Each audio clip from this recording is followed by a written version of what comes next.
नमस्ते बच्चों, आज हम लोग मांग की लोच के बारे में पढ़ेंगे। यहाँ पे मैंने क्वेश्चन बनाया हुआ है। मांग की लोच क्या है, इसकी परिभाषा और प्रकार लिखिए। विस्तार से मांग की कीमत लोच की श्रेणियों का वर्णन करें। तो मांग की लोच का अर्थ पढ़ते हैं। यह मांग में होने वाले बदलाव को मापता है।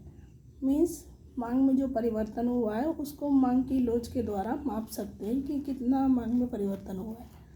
परिभाषा इसकी, कीमत में प्रतिशत परिवर्तन के कारण मांग में हुए प्रतिशत परिवर्तन का अनुपात है। मीन्स कीमत में प्रतिशत परिवर्तन की अपॉन मांग में हुए प्रतिशत परिवर्तन को हम मांग की लोच कहते हैं। मांग की कीमत लोच का सूत्र है मांग में प्रतिशत परिवर्तन अपॉन कीमत में प्रतिशत परिवर्तन। Elasticity of demand is equal to changes in quantity upon changes in price multiply by price upon quantity. यहाँ पर पी मूल्य और क्यू मात्रा है। मांग की लोच के प्रकार।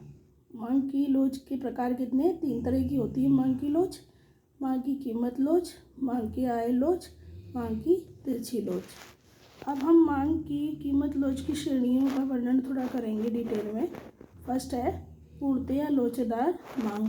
जब किसी वस्तु की कीमत में परिवर्तन ना होने पर भी उसकी मांग में बहुत अधिक मात्रा में परिवर्तन हो, तब ऐसी मांग को पूर्णतया लोचदार मांग कहा जाता है। दूसरे शब्दों में, जब किसी वस्तु की कीमत में परिवर्तन ना हो या अत्यंत सूक्ष्म परिवर्तन हो तो उस मांग को पूर्णतया लोचदार मांग कहते हैं। मीन्स यानी कि या तो कीमत में बिल्कुल परिवर्तन ना हो या नाम मात्र का अति सूक्ष्म परिवर्तन हो, लेकिन उसके मुकाबले में मांग में अत्यधिक परिवर्तन हो, ऐसी मांग को पूर्णतया लोचदार मांग कहते हैं।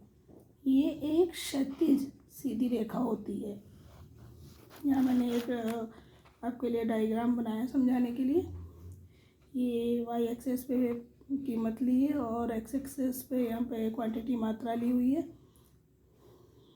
कीमत ओपी है यहाँ पर, और आप देख सकते हैं यहाँ पर ओपी कीमत है, इसमें कोई चेंजेस नहीं है या नाम मात्र का चेंजेस, एक ही प्राइस है। लेकिन क्वांटिटी पहले ओक्यू थी, लेकिन चेंज होकर अगर प्राइस में प्राइस थोड़े से डाउन होते हैं तो क्वांटिटी जो है बढ़कर Q1 हो जाती, ओ Q1 हो जाएगी।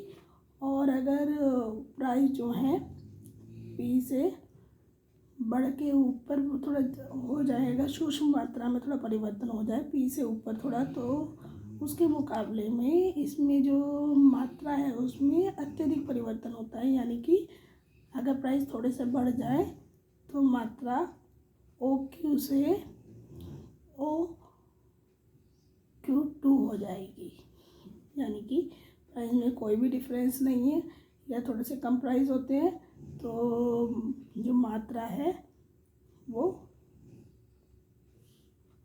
OQ से बढ़कर OQ1 हो जाएगी। अगर थोड़े से प्राइस बढ़ जाएंगे तो मात्रा OQ से घटकर OQ2 हो जाएगी। तो इस तरह की जो मांग है उसको पूर्णतया लोचदार मांग कहते हैं। अब हम पढ़ेंगे सेकंड, लोचदार मांग। जब किसी वस्तु की कीमत में परिवर्तन से मात्रा में बड़ा बदलाव आता है उसको लोचदार मांग कहते हैं। जब किसी वस्तु की कीमत में परिवर्तन से, अगर कोई वस्तु है, मान लो उसकी कीमत में थोड़ा सा परिवर्तन हुआ है, लेकिन उसके मुकाबले में मांग में जब अत्यधिक ज़्यादा परिवर्तन होता है तो ऐसी मांग को लोचदार मांग कहा जाता है। यहाँ पे एग्जांपल दिया हुआ है। कीमत में 10% के परिवर्तन होने से मांग की मात्रा में अगर 20% का परिवर्तन होता है तो ये इस तरह की मांग को लोचदार मांग कहते हैं। यह एक फ्लैटर वक्र होता है, इसको अधिक चपटा वक्र भी कहते हैं। अब हम पढ़ेंगे तीसरा। पहले भी दूसरे का इसका डायग्राम थोड़ा समझ लेते हैं लोचदार मांग का। ओ वाई पर हमने जो है प्राइस ले रखा है ओपी, और ओ एक्स पर यानी कि एक्स एक्सिस पर हमने प्राइस, ये क्वांटिटी ली हुई है मात्रा OQ। तो फर्स्ट प्राइस है OP कीमत पर आपकी OP कीमत पर OQ मात्रा है पहले। अगर प्राइस घट के 10% कम हो जाते हैं तो यहाँ पर डिमांड जो है बढ़कर 20% OQ1 हो जाएगी, यानी कि कीमत OP से घटकर OP1 हो गई है तो क्वांटिटी OQ से बढ़कर OQ1 हो जाएगी। तो इस तरह की जो मांग होती है उसको लोचदार मांग कहते हैं, यानी कि कीमत में 10% में चेंजेस आएगा तो यहाँ पर डिमांड में जो है 20% का परिवर्तन आएगा। अब हम तीसरा पढ़ते हैं, इकाई लोचदार मांग। जब किसी वस्तु की कीमत में परिवर्तन के अनुपात में ही उस वस्तु की मांग में परिवर्तन होता है तो ऐसी वस्तु की मांग इकाई लोचदार मांग कहते हैं।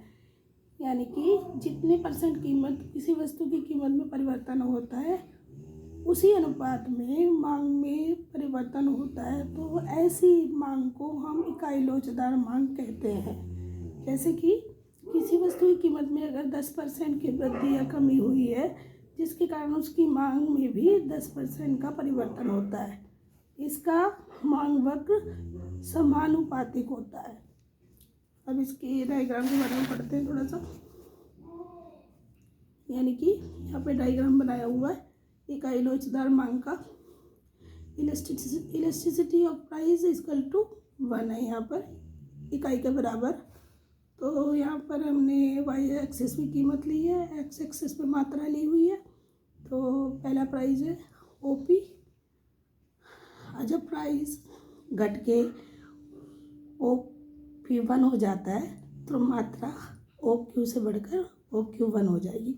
यानी कि यहाँ पे 10% का प्राइस घटता है तो इधर 10% क्वांटिटी यानी कि मात्रा बढ़ा देंगे। यानी कि जितने अनुपात में कीमत घट रही है उतने ही अनुपात में यहाँ पर डिमांड बढ़ रही है, मात्रा बढ़ रही है। तो इस तरह की जो मांग होती है उसको इकाई लोचदार मांग कहते हैं। अब पढ़ते हैं फोर्थ, बेलोचदार मांग।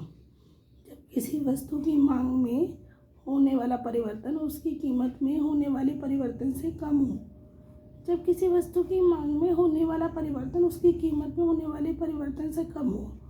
मान लो किसी वस्तु की कीमत में ज़्यादा परिवर्तन होता है लेकिन उसके मुकाबले डिमांड में यानी कि मांग में परिवर्तन हो लेकिन कम मात्रा में हो, तो इस तरह की मांग को बेलोचदार मांग कहा जाता है। जब किसी वस्तु की मांग में परिवर्तन का अनुपात उसकी कीमत में होने वाले अनुपातिक परिवर्तन से कम हो तब ऐसी मांग को बेलोचदार मांग कहते हैं। इसका मांग वक्र कैसा होता है? खड़ा होता है। तो अब इसके बारे में पढ़ते हैं। यानी कि यहाँ पर जो है कीमत ज़्यादा बढ़ रही है और उसके मुकाबले डिमांड में यानी कि मांग में कम परिवर्तन हो रहा है। तो अभी पढ़ते हैं यहाँ पर y एक्सिस में हमने OP प्राइस लिया हुआ है और x एक्सिस पे OQ मात्रा ली हुई है।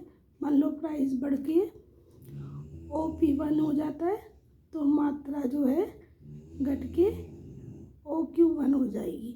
यानी प्राइस में 25% का परिवर्तन है, यानी 25% के चेंजेस है, लेकिन उसके मुकाबले जो डिमांड है उसमें चेंजेस तो है लेकिन उसके मुकाबले कम है। यानी कि यहाँ पे 25% चेंजेस आ रहे हैं प्राइस में, लेकिन यहाँ पर नीचे जो दिया हुआ है मात्रा में 5% के चेंजेस है। यानी कीमत ज़्यादा है और कीमत में ज़्यादा परिवर्तन है लेकिन मांग में कम परिवर्तन है। तो इस तरह की मांग को बेलोचदार मांग कहते हैं। यानी elasticity of price less than 1। और फिफ्थ पढ़ते हैं पूर्ति बेलोचदार मांग। जब किसी वस्तु की कीमत में अत्यधिक परिवर्तन होने पर उसकी मांग में कुछ भी परिवर्तन ना हो, ऐसी वस्तु की मांग को पूर्ति बेलोचदार मांग कहा जाता है। जब किसी वस्तु की कीमत में अत्यधिक परिवर्तन हो, यानी किसी वस्तु की कीमत में ज़्यादा चेंजेस होते हैं लेकिन उसके मुकाबले में मांग में कोई परिवर्तन नहीं होता, इस तरह की मांग को पूर्णतः बेरोजगार मांग कहा जाता है। यह एक ऊर्ध्वाधर रेखा होती है। इसका मांग वक्र ऊर्ध्वाधर होता है, यानी कि बिल्कुल सीधा स्ट्रेट। इसका मांग वक्र ऊर्ध्वाधर होता है। इसमें जीवन रक्षक दवाइयों की मांग शामिल है। जो जीवन रक्षक की दवाइयाँ होती हैं उस तरह की डिमांड जो है इन डिमांड्स में शामिल होती हैं। जीवन रक्षक दवाइयाँ जो होती हैं, अगर मान लो यहाँ पे जैसे मैंने दे रखा है चित्र में, वाई एक्सिस पे ओपी कीमत है और एक्स एक्सिस पे ओडी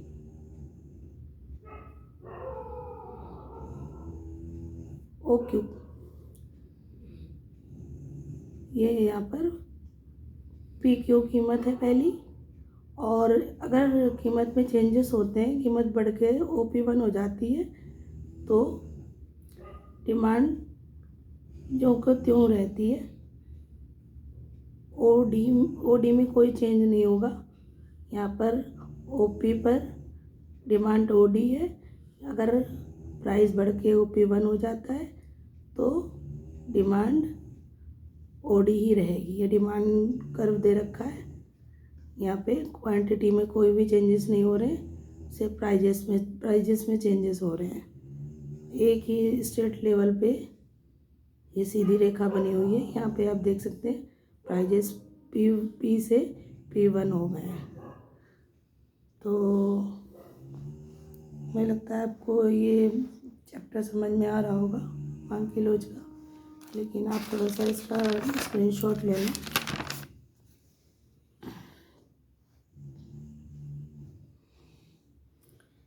इसका ये फॉर्मूला याद कर लें, सूत्र जो है इलास्टिसिटी ऑफ डिमांड का।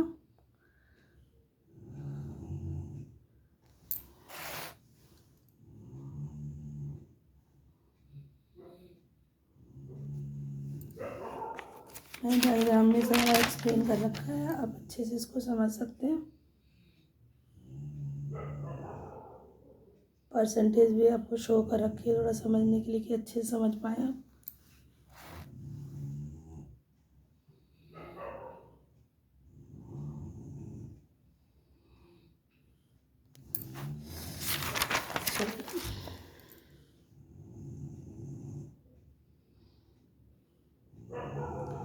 मैं आशा करती हूँ आपको ये चैप्टर अच्छे से समझ में आया होगा।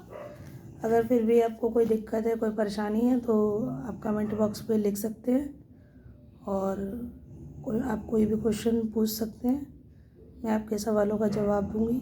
अगर कोई आपका टॉपिक है जो आप चाहते हैं कि मैं आपको टॉपिक रिकॉर्डिंग करके अपलोड करके दूं तो कमेंट बॉक्स में लिख के दें। आप कमेंट करके दें को जो भी दिक्कत है, जो समझ में आ रहा है, जो नहीं समझ में आ रहा है, जिससे मुझे समझ में आए कि आपको कितना समझ में आता है, कितना नहीं समझ में आता है।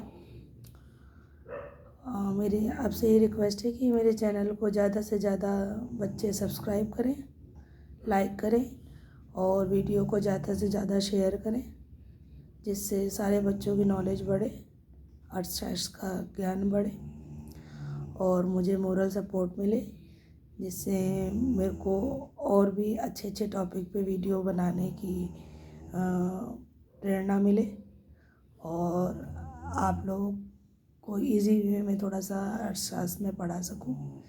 इसी के साथ मैं आज ये टॉपिक समाप्त करती हूँ। धन्यवाद बच्चों।